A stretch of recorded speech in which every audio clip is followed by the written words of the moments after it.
Dans les régions du monde vivent les peuples autochtones qui détiennent, occupent et utilisent près de 22% de terres sur toute la planète. Ils sont évalués à près de 370 millions à 500 millions d'individus. Ils sont répartis dans plusieurs pays d'ailleurs. Ils représentent plus de la moitié de la diversité culturelle du monde. Ils ont créé et parlent la majorité de quelques 7000 langues vivantes. À ces jours, nombreux d'entre eux souffrent malheureusement jusqu'à ces jours des marginalisations, des pauvretés ou encore des violences des droits humains. Ils jouent cependant un rôle déterminant dans la préservation des écosystèmes, mais surtout de l'environnement. Mesdames et messieurs, bonjour et bienvenue à ce magazine écologique Objectif Vert qui s'ouvre aujourd'hui sur la question ou les liens qu'il y a entre les peuples autochtones pygmées ou les peuples autochtones en général et la préservation de l'environnement. Pour cela, nous avons reçu pour vous M. Joseph Itongwa. Il est président du conseil d'administration du réseau des populations autochtones et locales pour la gestion durable des écosystèmes forestiers de la RDC, REPALEF en sigle. Bonjour M. Joseph. Bonjour Madame la journaliste. Et merci d'être notre invité aujourd'hui. Alors avant de continuer, je propose de suivre cet élément et on se retrouve tout juste après. Les peuples autochtones représentent 370 millions de personnes à travers le monde, du Brésil au bassin du Congo, en passant par la Papouasie, Nouvelle-Guinée ou l'Amérique du Nord. Depuis toujours pourchassés, massacrés, les communautés sont jusqu'aujourd'hui méprisées, expulsées de leurs terres et très souvent menacées. Cependant, ils sont en première ligne pour défendre les forêts, le fleuve et l'environnement dont nous dépendons tous. Très attachés à leur territoire, mode de vie, les peuples autochtones sont des ardents protecteurs de la planète et en paient souvent les prix forts face aux projets d'exploitation minière, forestière ou agro-business. Et d'après Global Witness, 40% des défendeurs de l'environnement tués il y a 4 ans étaient des représentants autochtones.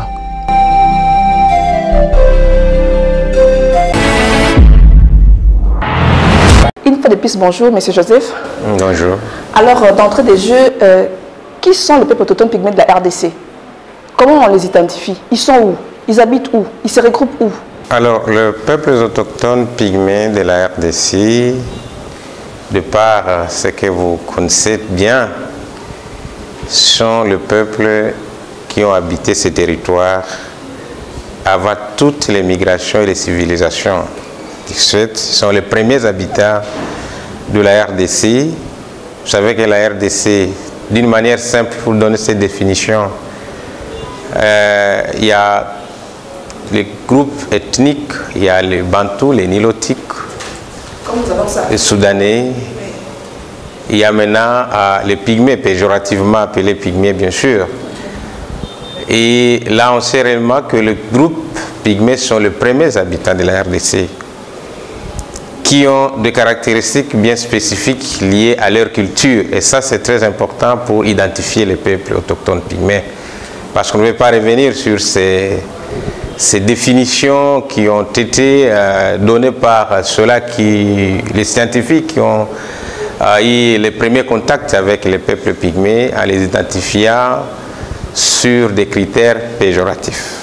Les pygmées, c'est un homme court, c'est un homme qui a de longs bras, donc les aspects physiques ne sont pas réellement seuls ils peuvent vraiment bien identifier les peuples autochtones pygmées.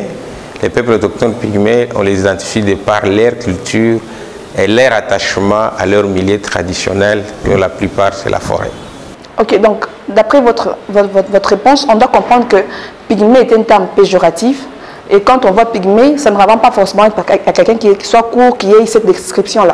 Oui, parce que vous avez beaucoup de gens qui sont courts ici à RDC, encore moins courts, plus courts que les pygmées qui ne sont pas pygmées, qui ne sont pas peuples autochtones pygmées. Donc ce n'est pas vraiment un critère qui doit entrer vraiment, malheureusement qui a été bien exploré par beaucoup de gens et qui est fait même un objet de stigmatisation, parce qu'il suffit seulement que vous ayez à identifier une personne qui ne vous plaît pas, vous dites mais vous êtes court comme un pygmée, vous ne réfléchissez pas comme un pygmée. Et ça, c'est pas bien pour avoir des caractéristiques, pour identifier un être humain et surtout qui a des valeurs comme un peuple autochtone pygmée. Alors justement, je vais quand même rester là-bas pour avoir une clarification, je veux dire.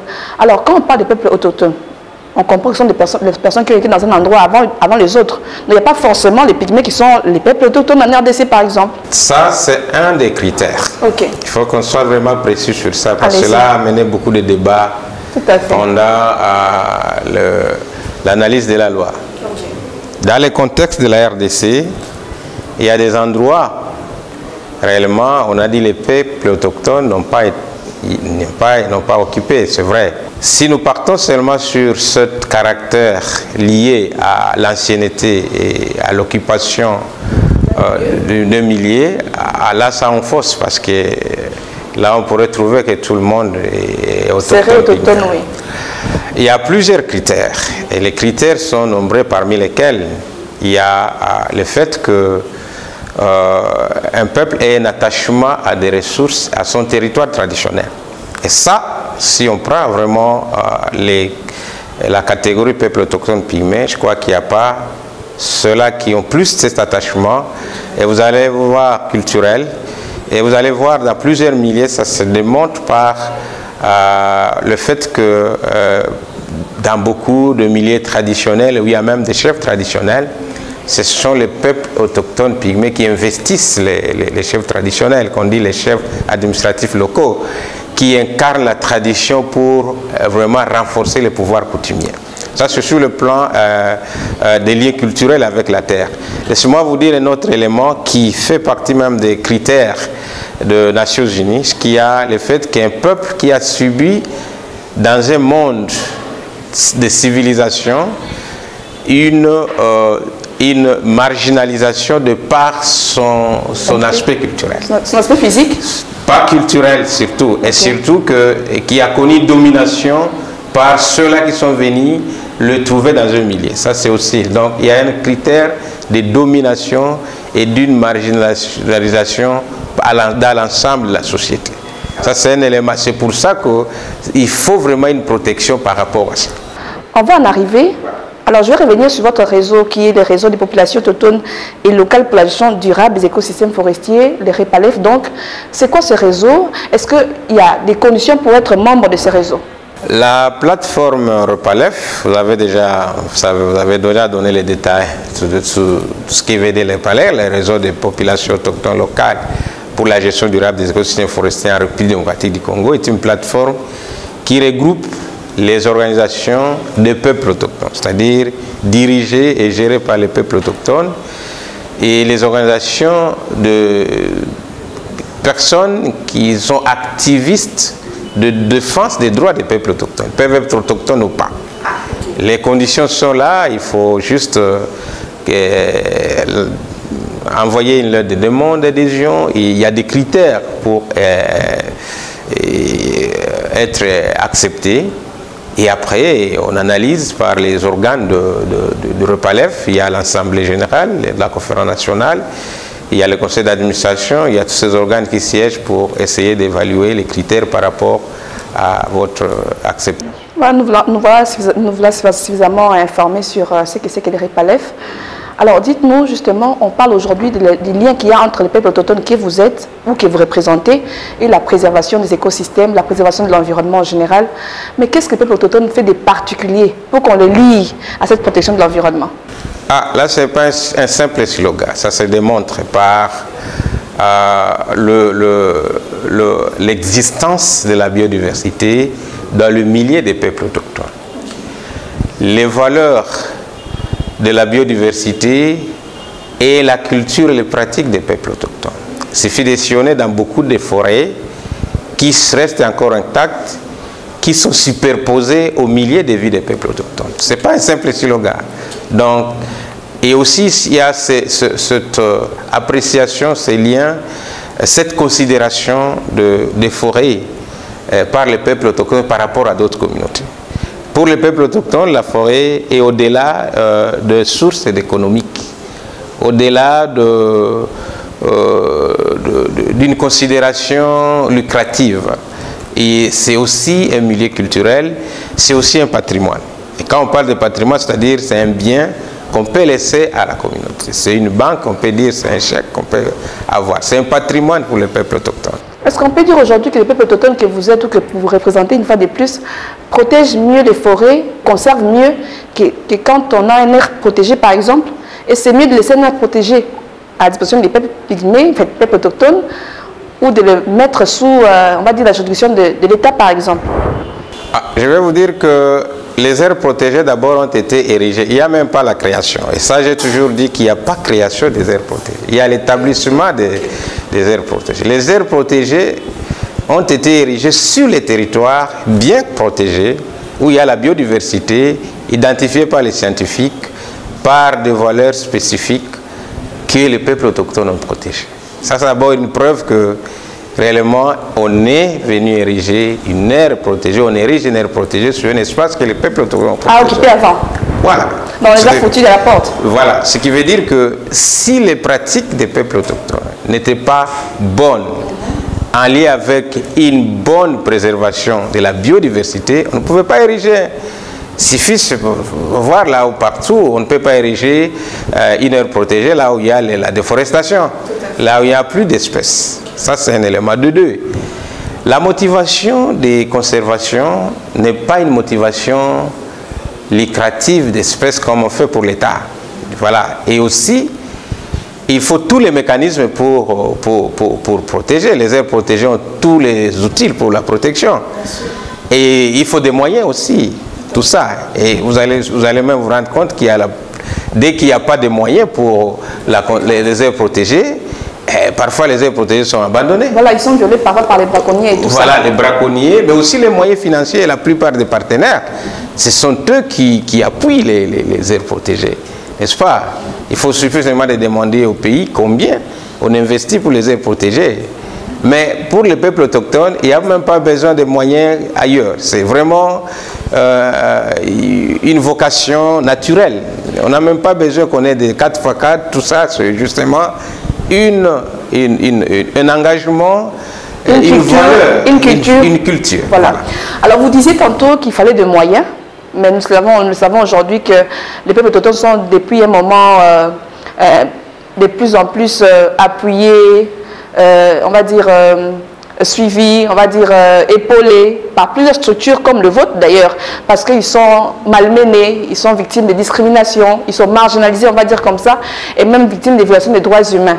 Alors, quel est le travail que vous faites dans le concret, vous en tant que REPALEF, pour appuyer, pour protéger ces populations-là?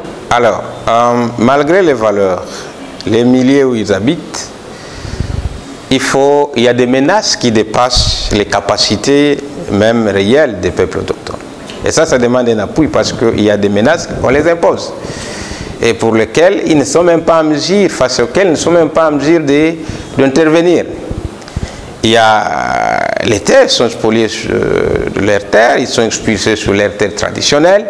Et ça, il faut des réponses. Et le REPALEF et les structures s'efforcent pour trouver et aider les peuples autochtones à pouvoir essayer de faire face à ces menaces, à ces différents défis, comme vous l'avez dit. Alors je vais vous arrêter pour vous poser une autre question justement. Vous parlez des réponses que vous devez apporter. Parmi ces réponses, il y a la loi qui vient d'être votée à l'Assemblée nationale il y a 2 jours ou 3 jours, très récemment, j'allais dire. Alors cette loi finalement qui est, on va dire, un aboutissement d'un combat, d'une lutte, va-t-elle être un outil efficace pour appuyer les combats que vous menez? Voilà, il y a plusieurs voies pour répondre à ces défis qu'on a explorés. Il y a les partenaires qui ont appuyé, il y a l'activisme des acteurs, il y a les peuples autochtones au niveau des terrains qui ont fait face à des menaces, mais nous avons trouvé que ce n'est pas durable. Ce sont des solutions qui n'étaient pas vraiment plus durables. La meilleure solution, c'est l'engagement de l'État congolais. Et cet engagement doit être au-delà de réponses qui se limitent à des actions sans que cela soit parti sur une base légale. Et je crois que la base légale était vraiment une priorité. C'est pour ça que nous avons opté pour une option d'une loi, parce qu'une loi est un engagement non seulement d'un gouvernement actuel, mais d'un État, et malgré les animateurs, les institutions, les animateurs des institutions, s'ils passent, donc la loi va rester là-bas pour garantir la vie et les sociales, l'économique, toutes les dimensions de peuples autochtones. C'est pour ça que nous avons trouvé que c'est une base importante pour garantir et pour répondre à tous ces défis de peuples autochtones. Justement, cette loi, elle est par d'aucuns controversée, je vais dire, parce qu'aujourd'hui, on pose le problème de la légalité de cette loi-là. On se pose la question même de la constitutionnalité de cette loi-là. D'aucuns estiment que cette loi tend à ériger, je veux dire, les peuples autochtones sur un piédestal au-dessus des autres populations congolaises. D'aucuns s'interrogent aussi, est-ce que les peuples autochtones sont les seuls groupes vulnérables qui existent en RDC? Pourquoi cette particularité? Pourquoi cette, on va dire, cette lumière braquée seulement sur eux? Qu'est-ce que vous en pensez?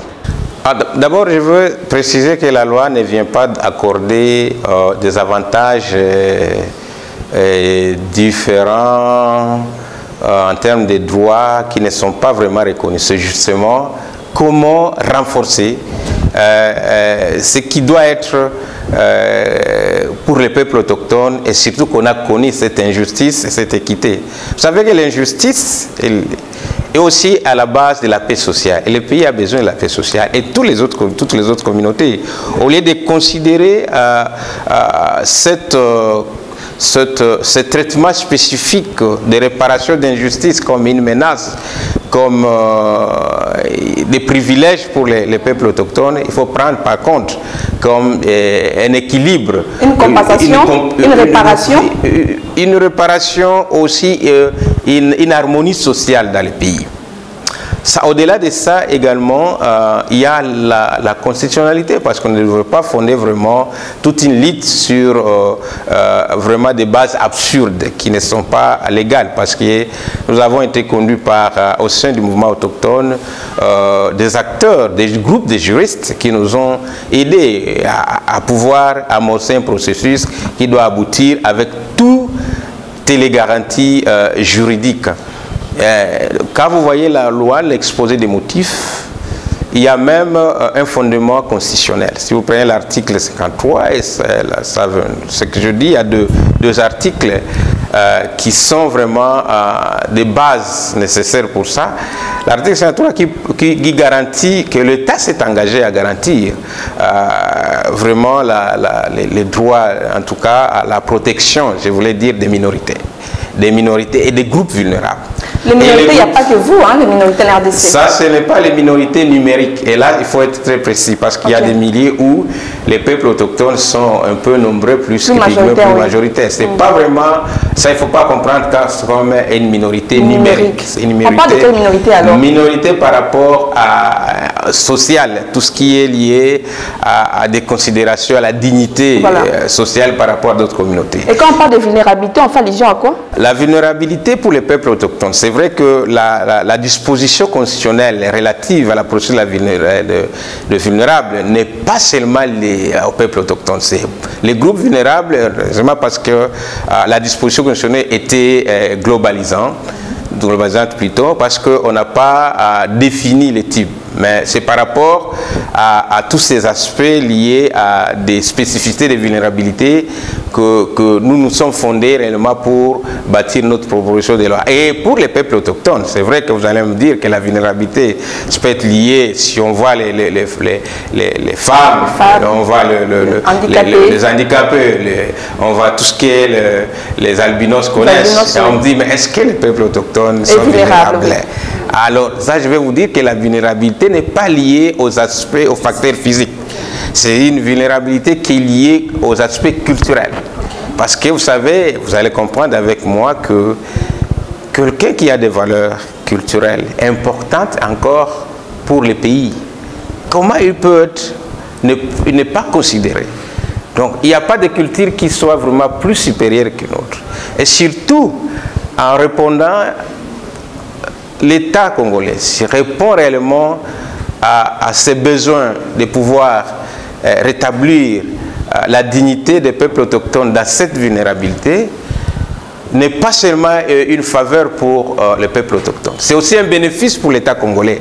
Parce que les valeurs culturelles des peuples congolais, et plutôt de peuples autochtones pygmées, sont vraiment bénéfiques si on prend seulement les valeurs liées à la conservation de la nature. Justement, par rapport à la conservation de la nature, j'allais en arriver. Aujourd'hui, il y a la réforme sur l'aménagement du territoire, vous le savez. Alors, la loi qui est aujourd'hui adoptée au niveau de l'Assemblée nationale, va-t-elle permettre que vous puissiez l'amener sur la table de négociation pour que vous, ou le peuple autochtone, puisse recouvrir ses droits par rapport à cet aménagement du territoire qui est en train d'être préformé? Très bien, madame. D'abord, l'aménagement du territoire, c'est déjà, on peut dire, c'est le secteur qui est mère pour les autres, secteur pour clé, harmoniser, oui. Secteur clé, pour harmoniser vraiment cette occupation du territoire, la répartition du territoire par rapport aux usages. Et si l'État reconnaît l'importance des milliers où vivent les peuples autochtones, avec tous les bénéfices liés à la conservation, parce qu'il y a aussi les bénéfices pour l'État, autant qu'il reconnaît les bénéfices des investisseurs économiques pour l'intérêt national, où il faut vraiment avoir une partie du pays dans les répartitions du territoire national, de terres territoire national pour les investisseurs, c'est autant qu'il doit avoir un intérêt, notamment sur les milliers qu'occupe le peuple autochtone. Et dans le schéma national et provincial de l'aménagement du territoire, il faut absolument penser aux différents intérêts, aux différents usages, et dont les usages des peuples autochtones reconnus légalement. Parce que là, on est venu dans... quand on a la loi, ce ne sera pas la même chose que si on ne l'avait pas pendant les négociations. D'une part, l'État est en train de répartir l'espace national.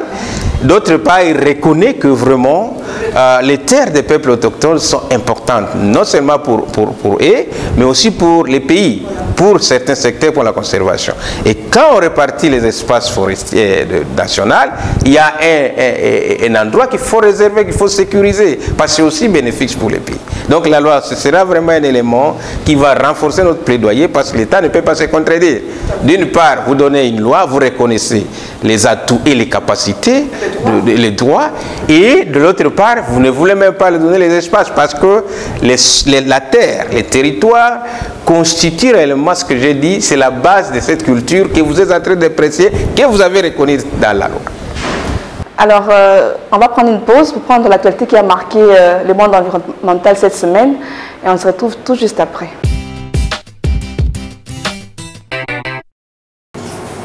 Cette conférence de presse qui fait suite à l'adoption de la loi portant protection des peuples autochtones a permis aux différentes organisations de défense des autochtones pygmées de la RDC, telles que la DGPA, les REPALEF ou les PIDEP, appuyées par Rainforest Norway, de revenir sur la pertinence de cette loi conformément à la constitution de la RDC et au regard des engagements internationaux.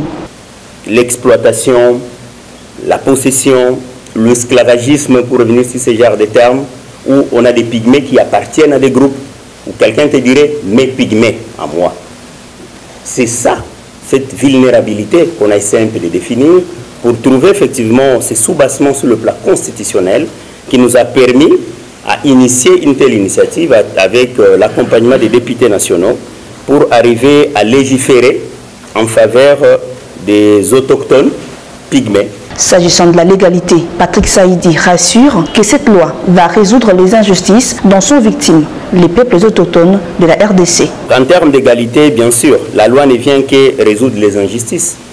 Joseph Itongwa du REPALEF a quant à lui précisé que la vulnérabilité des PA réside au niveau culturel et les bannir constituerait un avantage pour le pays. Et pour sa part, le directeur pays des Rainforest est revenu sur l'implication de sa structure pour le respect de cette loi face à la réforme sur l'aménagement du territoire. Le contenu de cette loi va pouvoir infuser, être intégré dans les autres réformes qui sont actuellement en cours en RDC. Et on pense par exemple à la réforme fondamentale de l'aménagement du territoire qui a déjà été initiée et donc qui doit accommoder maintenant les dispositions particulières de la loi PA concernant leur territoire, leur droit aux ressources, leur droit à l'environnement. Enfin, cette loi qui a été élaborée grâce au consentement libre, informé et préalable des peuples autochtones devra être vulgarisée dans l'ensemble du pays après sa promulgation afin de faciliter son application.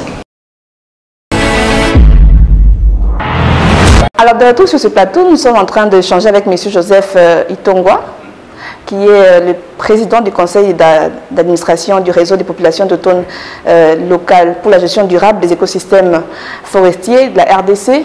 Monsieur Joseph, notre entretien tend vers la fin. Si vous avez un mot, je veux dire un message par rapport au combat que vous menez, par rapport aux objectifs ou à la vision que vous avez dans la durée, c'est le lieu de le faire en tout cas. Nous devons d'abord remercier les pays, l'État, notre État congolais, les communautés, les peuples autochtones, les acteurs et les médias. Il faut vraiment ne pas oublier parce que les médias jouent un rôle très très important pour relayer l'information et engager vraiment les communautés dans cette lutte. Ce que je peux dire que nous sommes dans un processus et nous espérons que l'aboutissement de ce processus sera très très important. On a une loi, voir la loi c'est une chose, son applicabilité en est une autre. J'espère qu'après l'étape du Sénat, la promulgation par le chef de l'État, ce sera maintenant la mise en œuvre avec les mesures d'application et les programmes relatifs. Et nous devons être engagés et garder la même synergie, le même dynamisme pour que la loi qui sera là soit quand même à mesure d'être appliquée et mener vraiment un plaidoyer pour que son applicabilité soit effective et que ceux-là qui sont sur le terrain en bénéficient. Ok, voilà qui va mettre un terme à cet entretien, mais également à cette tranche écologique. Merci à vous d'avoir suivi cette émission d'aujourd'hui. Une fois de plus, merci, mais surtout, gardez, on va dire, prenez soin de vous, mais surtout de votre environnement. Au revoir et à très bientôt.